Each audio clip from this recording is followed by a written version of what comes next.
And moving on to some news from the Korean Peninsula, where tensions have been on the rise. Now, in the latest, American aircraft flying over the Korean Peninsula have left the North Korean leader Kim Jong Un fuming. North Korea is opposing the latest round of joint military exercises between the US, South Korea and Japan, during which the US B-1B bombers, F-16s and F-15s flew over the Korean Peninsula. Condemning the trilateral drill, Kim Jong Un's regime threatened responses by exercising its right to self-defense more intensively. In a statement, North Korea's foreign ministry said that such provocations clarify once again Pyongyang's need to exercise its sovereign rights. North Korea has said it will strongly deter any military provocation planned by hostile forces, and that it would firmly defend the security interests of the state. The North Korean threat follows the US, Japan and South Korea's trilateral exercise on Wednesday. The allies staged joint air drills with 2 American B-1B heavy bombers, which were escorted by Japanese and South Korean fighter jets. North Korea also denounced the joint Nuclear Consultative Group, or the N18G, between the US and South Korea. The group aims to manage nuclear threats from North Korea. The US and South Korea held an N18G meeting last week. Now, the US reaffirmed its commitment to enhance the visibility of its strategic assets in the Korean Peninsula. The drills and the meeting were in response to North Korea's latest missile launches.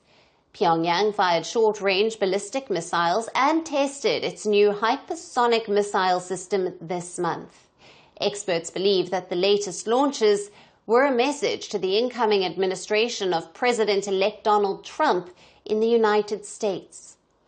The launches are believed to be aimed at reasserting the regime's presence. The rise in tensions also comes against the backdrop of disagreement between South Korea and the US over North Korea's nuclear status.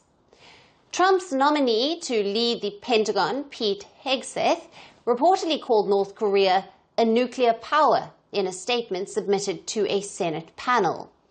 Now, in response to the alleged comments, South Korean Defense Ministry said that Pyongyang's status as a nuclear power can't be recognized and that Seoul will work with the US to denuclearize the North. The relations between the two Koreas are at their lowest amidst Pyongyang's flurry of missile launches. Kim Jong Un's missile testing spree worries the US and its regional allies. Kim's growing ties with Russian President Vladimir Putin have further added to the West's concerns. North Korea has sent thousands of its troops to Russia to fight the war in Ukraine under a defense pact that the two nations signed last year.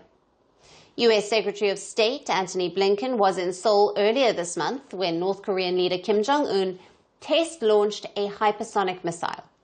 Blinken expressed concerns over growing Russia-North Korea ties. He said that there was evidence of Russia stepping up its support for North Korea's satellite and space technology in reward for its aid in the war. Russia, a veto-wielding UNSC member's support to North Korea, could boost its nuclear program. From breaking news to the day's biggest controversies, shedding light on the world's top headlines, detailed analysis on the stories that matter the most to you. Catch it all on Spotlight at 6 p.m. India time and 12:30 GMT, only on Firstpost.